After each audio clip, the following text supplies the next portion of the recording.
Hi, good morning. I'm just waking up on the weekend and I slept in the van.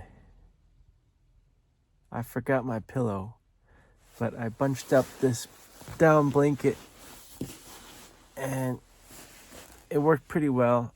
But I think tonight when I sleep in the van again, I'm gonna just put it in a t-shirt or something. That way it doesn't spread out, but it stays bunched up. But even though it's really cold outside, well, really cold meaning like 40 to low 50s, which is cold for this area, and it's rainy. I was dry and warm. This weekend I am at a mushroom foray. There's a group called the Puget Sound Mycological Society. Mycological is a long word, but that just means the study of fungus or mushrooms. And every year they do a weekend foray. It's like a meeting in the forest, and we just talk about mushrooms and fungi.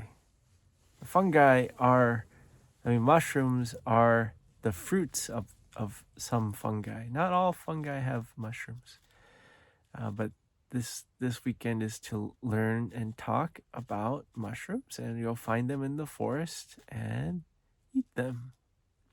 So I've never done this before. I just joined this society because I just saw so many mushrooms in the forest, and I had no idea what each of them are and if you could eat them or what they're doing. Why are some growing on trees and why are some on the ground, and why do they all have different shapes and colors? So oh yeah, and then there's that one that you can eat that makes you think funny. Actually, there's a couple that do that, but most of them are illegal. But some are legal. So I was just curious, like what are these life forms? And they breathe like we do. They breathe in CO2 and exhale.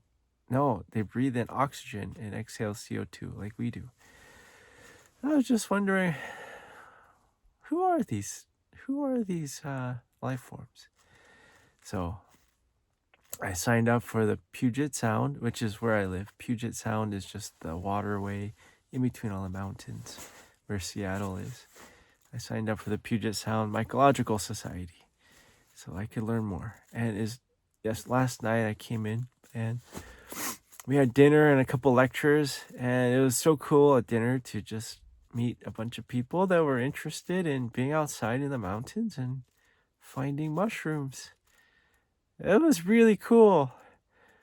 I have a hard time finding friends who want to be out in the mountains. I have a couple friends who really love being out and hiking and camping and backpacking, but I would say the majority of people I know in my life don't find that interesting or attractive.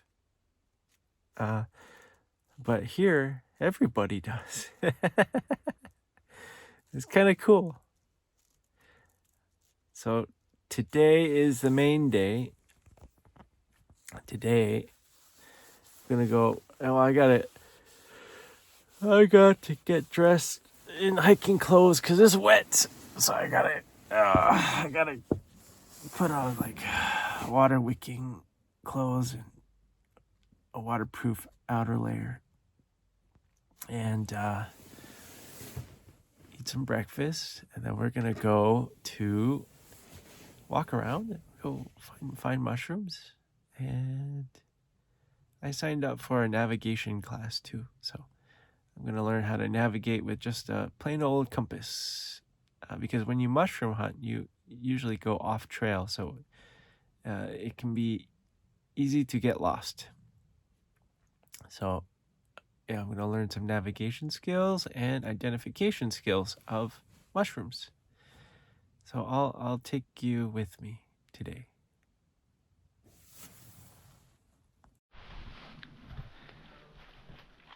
Well, we are.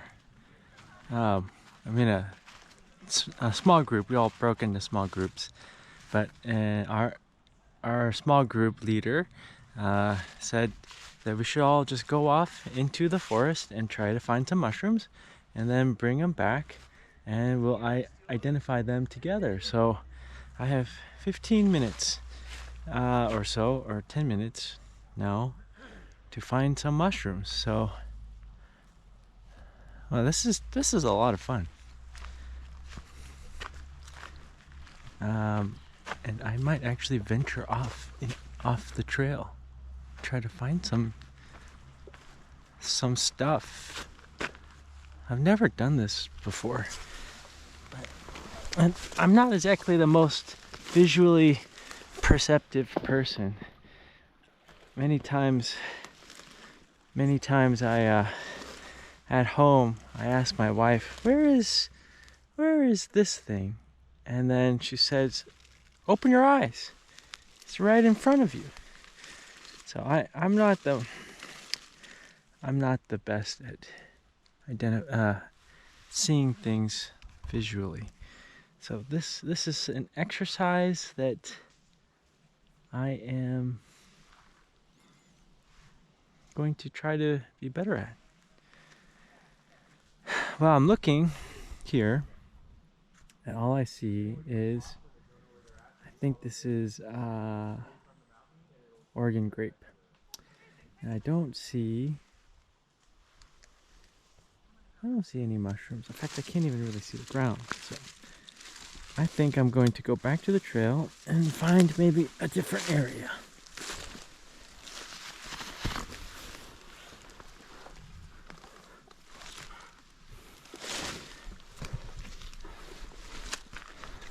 Okay, we're gonna go a little bit farther and we're gonna come back so we don't get lost from the group. The group is back there. Okay, so looking, trying to use my vision and pattern recognition skills.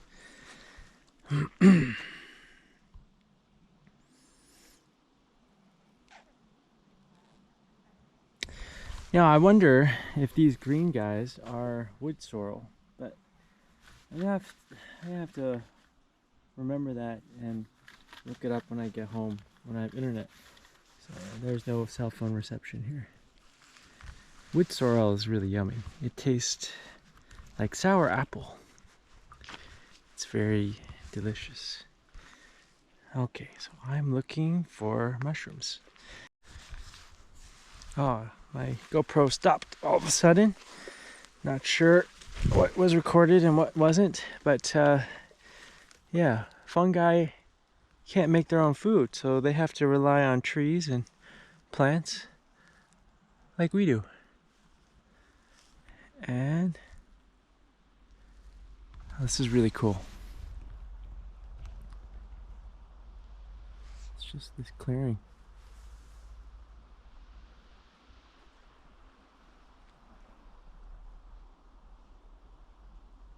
Wow. What a cool place. Well, they rely on plants, and so they can live with plants in symbiosis or a parasitic relationship, or they can just eat dead plants. So there's a couple different ways that these fungi can interact with.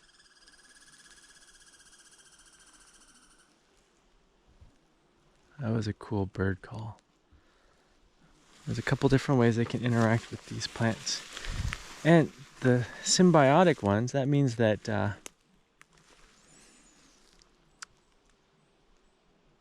they help the plants and the plants help them. It's very interesting. They help the plant get a bunch of nutrients and water from the soil, because the plant roots are multicellular, but the fungi, the body of the fungi, are single cell channels, so they can get down to where plant roots can't. So they can gather water, and they can gather vitamins and minerals, nutrients that the plant can't make. But the plant can make sugars because the plant gathers sunlight.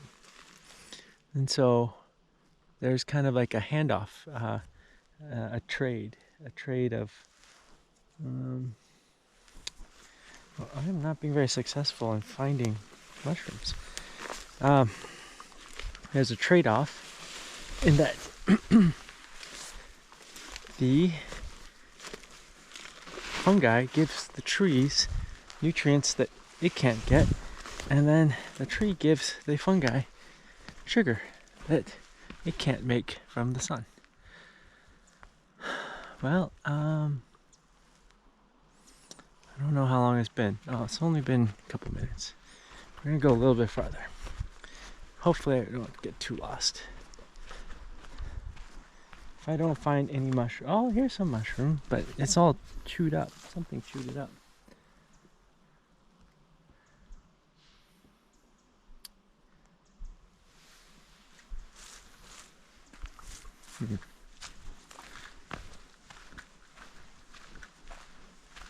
Oh, there's one of my group mates over there.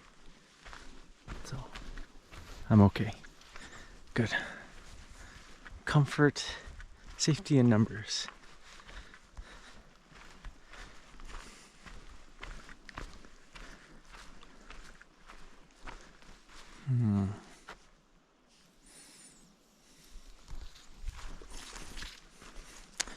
Mushroom hunting. This is very interesting. Yeah, I've never done this before, and I don't know what I'm doing. That's kind of the fun part of today, is that I have no idea what I'm doing, and something just was very prickly. Oh, that was the Oregon grape. Just looking around, trying to find a mushroom cap of some sort, and not finding any other than the ones that were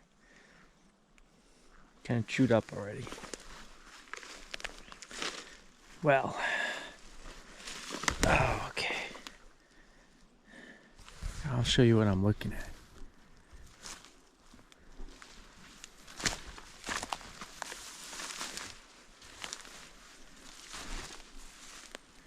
I feel like these big clover looking things are edible. Oh, I know what that is. This is vanilla leaf. You can make a tea out of that. But I'm pretty sure this is wood sorrel. And I think you can eat that, but I have to ask. In fact, I'm gonna bring some back. I think it is. It's alright, so I'm gonna take this guy. I'm pretty sure that's edible, but we're on a mushroom foray, so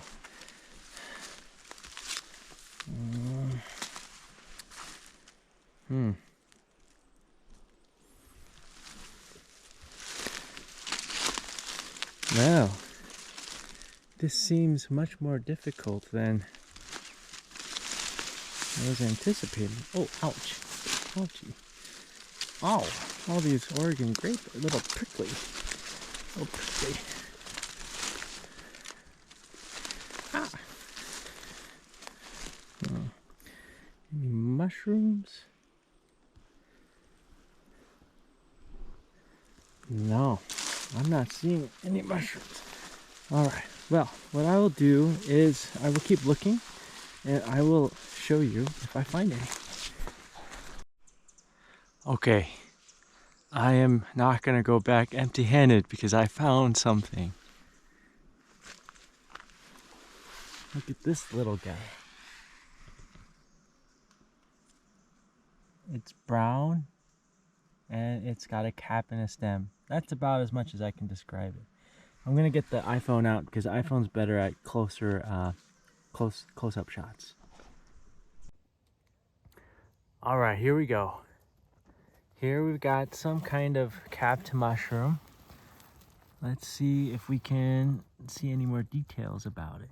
I don't see any veil, so sometimes they got a little veil on the side here, on the stem. Looks like it's got some gills. We're gonna see underneath it better in a second. And the cap doesn't look sticky or anything. Let's go ahead and pick this guy. Ooh, that's so cool. Wow.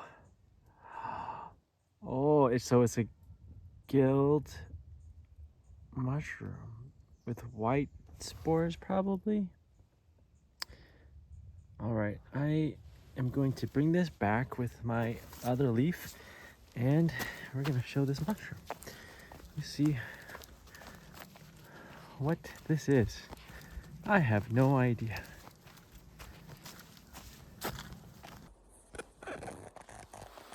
I see another mushroom. Way over there. Let's go get some. Oh. Oh. Okay. Oh, there's several.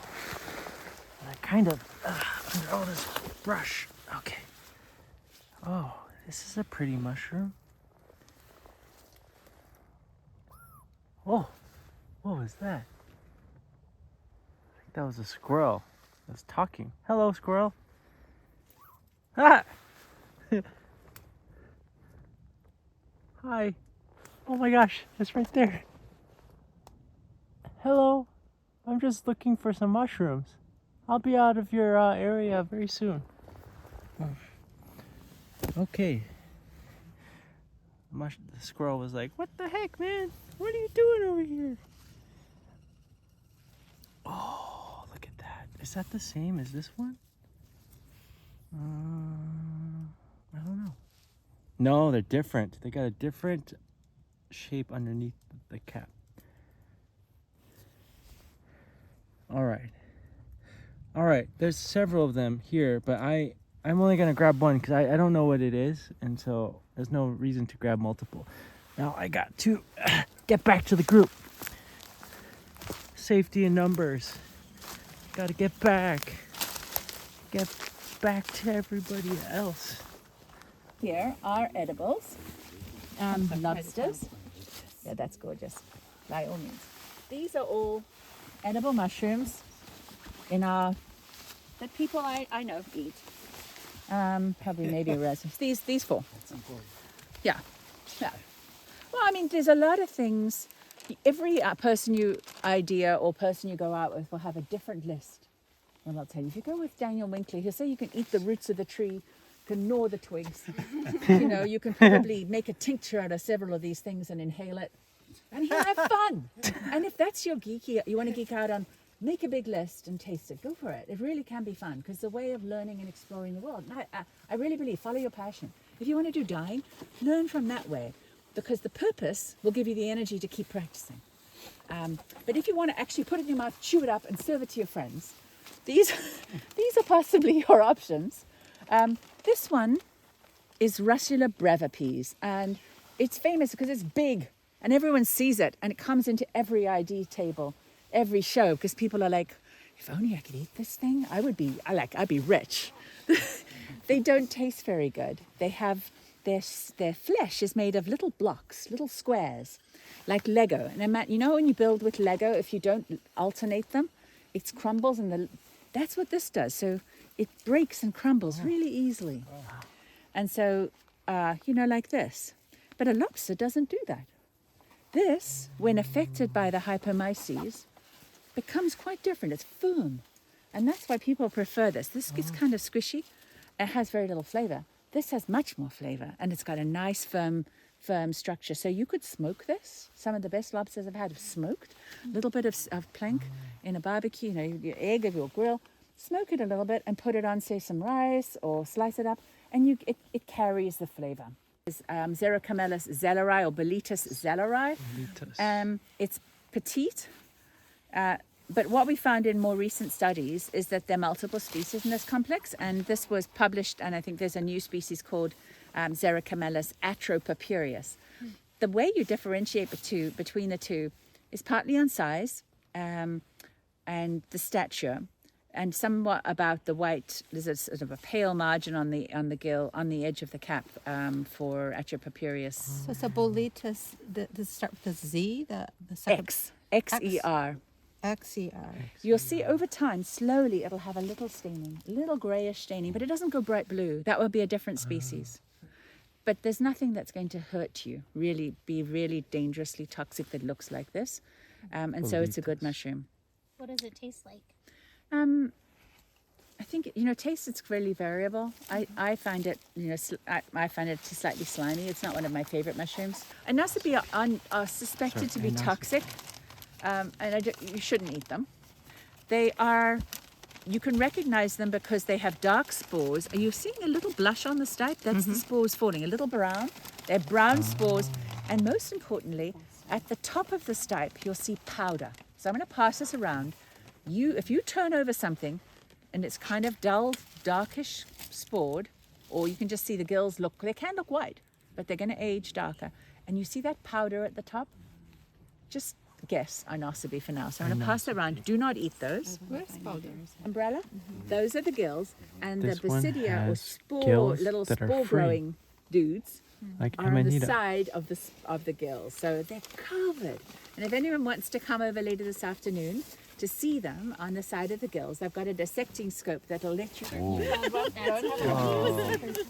I promised my son I will take some glowing stones. Learning so much. Shannon, what has horns? What has horns? That mushroom glows in the dark. First, they're having a great year. This is hygroscopy. Hygroscopy. Hygroscopy. Yeah, Okay. so if someone wants to just hold this for me, can I give that to you? Don't eat our hygroscopy. pretty. They're like our little parrots. Oh, We don't ever eat our budgies. And they're very small and they're So it's actually unknown. like, you know how Yeah, back in but school you're probably showing a cool color. sweet, sour, salty. Not as another.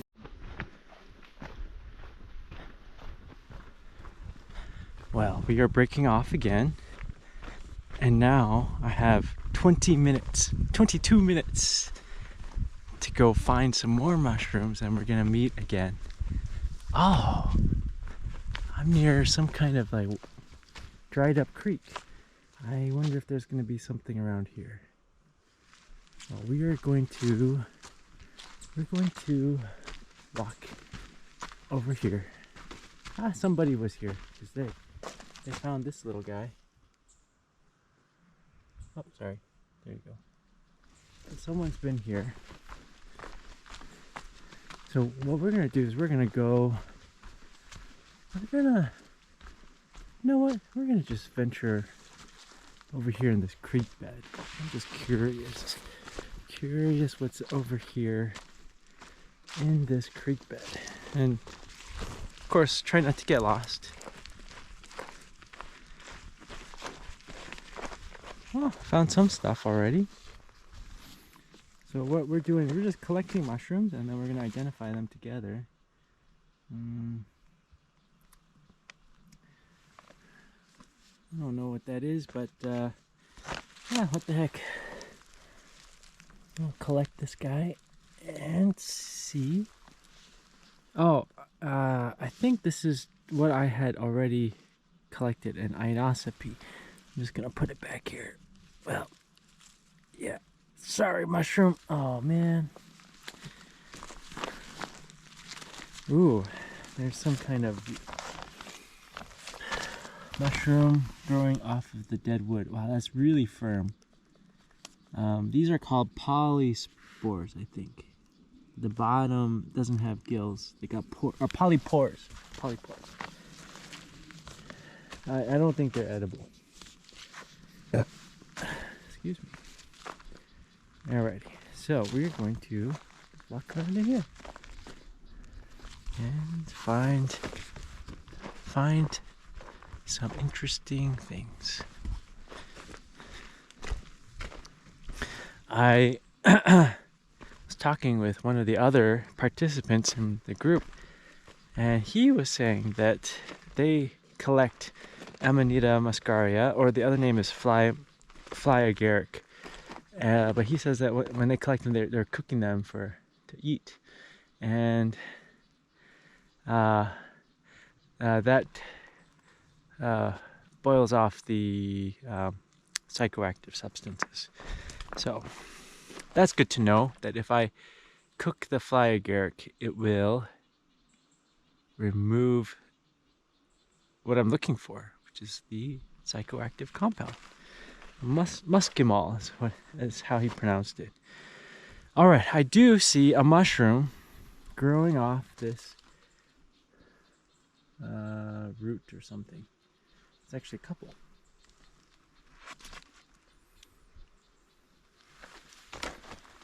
So I'm gonna switch to the iPhone so I can get a close-up view. Oh my gosh, there's a whole bunch over here.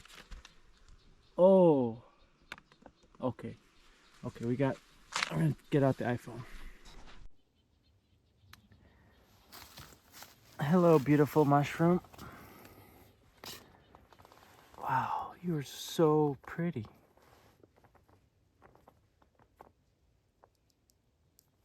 Oh, oh, oh yeah, there we go.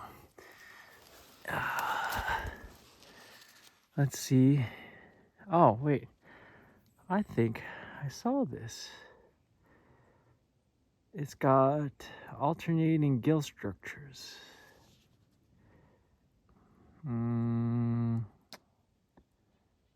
It's got a veil, and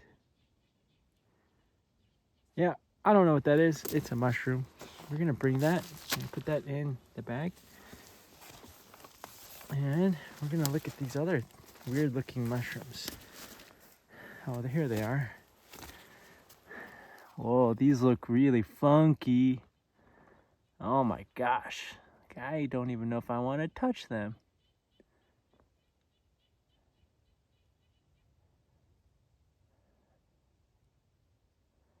Yeah.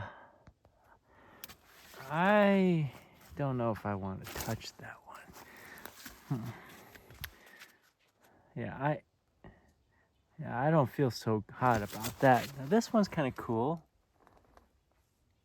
And I think that looks pretty similar to the other one.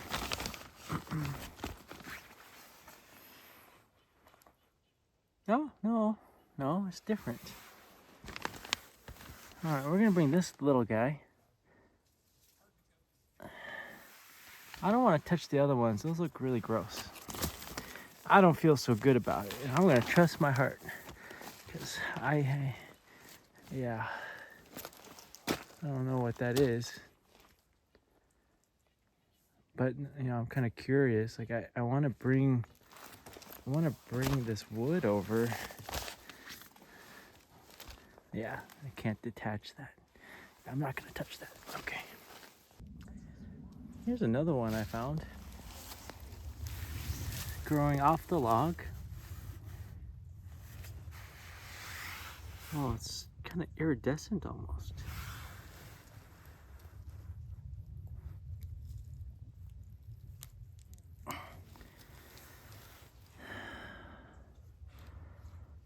Let's see here. This looks different than the other guys.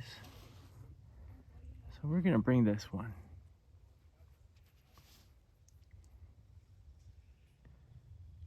Yeah, we're gonna bring that one. Hopefully get it identified. All right, on to find some more. Here's the base of this tree. See, what kind of tree is this? Oh, the branches are too far away for me to tell. Some kind of evergreen tree. And these little tiny guys at the bottom here. We're gonna take one of them. Oh, that's a cool gill structure. Wow. Now we're gonna bring this back to the group. maybe get identified. Maybe.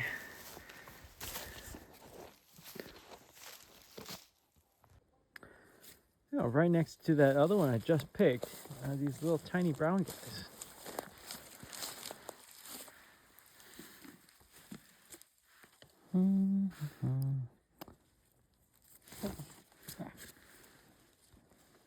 Little tiny brown mushroom.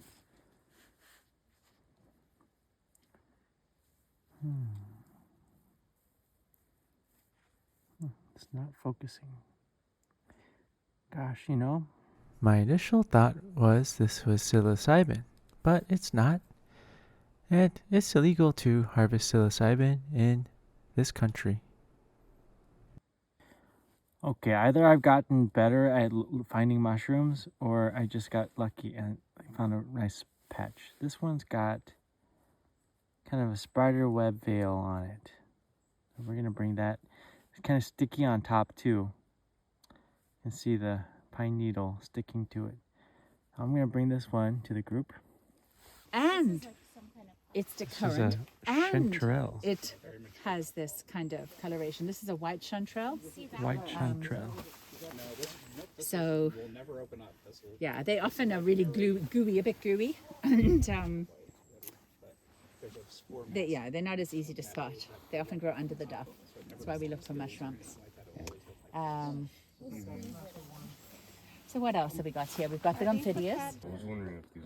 Well, this is our collection from our second little grouping. So this is edible, but it's chalky. This is Rusula. And this becomes this one when this fungus is infected with a second fungus. It becomes orange. This is lobster. Yeah, there's a whole bunch of different mushrooms that we found. Oh, this one is elephant ear. Elephant ear. taste is surprised. It's got a cool stem.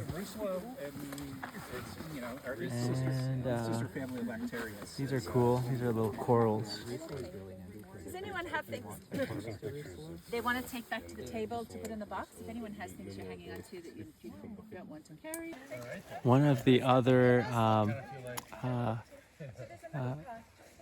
mushroom hunters gave me this because he's a very kind person, and he found a bunch. So these are white chanterelles, and they've got folds instead of gills, and then the folds end at like an indistinct border on the stem, and then the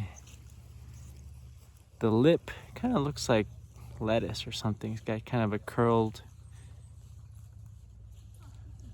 feathery edge, and then the top just flat. But they're gonna be underneath a bunch of dirt and brush. Okay, then I catch up with the group. This is not edible, but it's kind of cool looking. It's a coral. Yes, it's a beautiful lobster. Why don't you? So you just clear it off? Oh my gosh, I found one. Holy moly. Wow. But it's covered in this white stuff, so I don't know if it's good to eat. I'm gonna ask. It's mushy. So for the dyers. Yeah, so these are Fortinaria scari, but they're a bit old. You need more dying mushrooms? I don't, if you want to. But I will. Will you get? Will we get doesn't some look- love from the dyers? The dyers, they probably will have a lot, but you will definitely get love. Here's kind of a mottled cap and tubular bottom. So this is I think a kind of bolete. Yellow color too. There's another one over there. I'm gonna go ask what this is. Let's see what they identify it as. So I think we should This head is back. a We go Suwillis. down the hill, the campsite, and go back to Well, it had because some it's lunch worms at noon. coming out And of this this will give hole. us time to take these things to the ID table and drop them off. All right, so I did confirm that this green 3-leaf plant down here, looks like a giant clover, is in fact wood sorrel. The other name is oxalis. Now,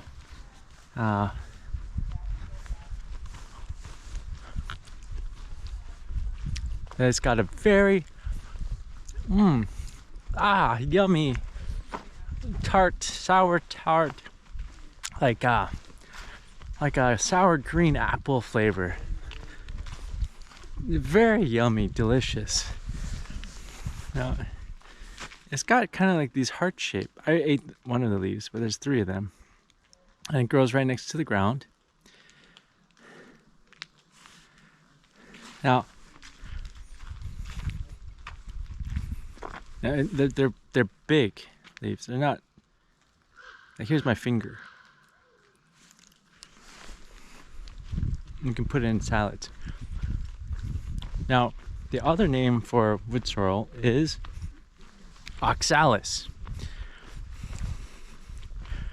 So, some of you may remember a word I talked about in one of the 5-a-day videos.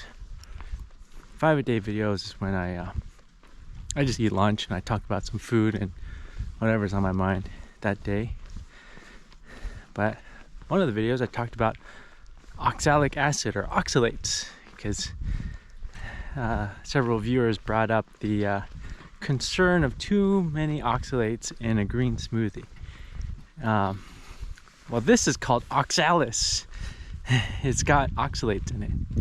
So this is like spinach. You don't want to eat too much, because those oxalates, they can bind the calcium and other minerals, and long term can cause some trouble. Can also cause kidney stones in somebody who eats a whole bunch and their gut health is not good, like if they're on antibiotics or their gut's disrupted from some inflammation or something. So you just got to be mindful about that. This one got kind of eaten by some bugs. Well, I'm gonna eat it too. Well, I'm back at the van because I forgot to get a compass. So we're gonna go on a navigation course. And there's lunchtime. It's lunch, so I'm gonna get some food for that navigation course. It's been a very fun mushroom day so far. Spot and just walk around. Yeah. Did you Oh. walk around here, or did you? It's lunchtime, We're on. Yeah. and there's this rainbow. Yeah, I mean. Now, rainbows are really cool. Yeah. Let's see the colors. Blue violet on the bottom and red on the outer side of the arch.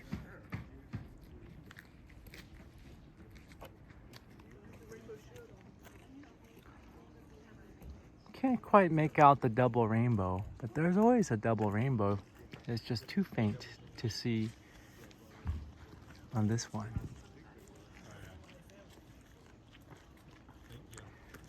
This one's formed by the sunlight bouncing inside a water droplet and then bouncing back out and being refracted. And then the double rainbow, which would be up that way, is from the light bouncing twice inside the rain droplet before coming back. And if we could see the double rainbow over there, the colors would be reversed. It would go from red to blue. And there would be a dark band in between the primary and secondary rainbow. But we can't see it right now. I was so happy to be at the mushroom foray. I feel like I found a group of people that share similar interests in appreciating and learning about the different life forms that we share this planet with. It was life-changing for me. It's like I found a tribe that I want to belong to. Well, I hope that everyone else is able to find a tribe that they want to belong to as well.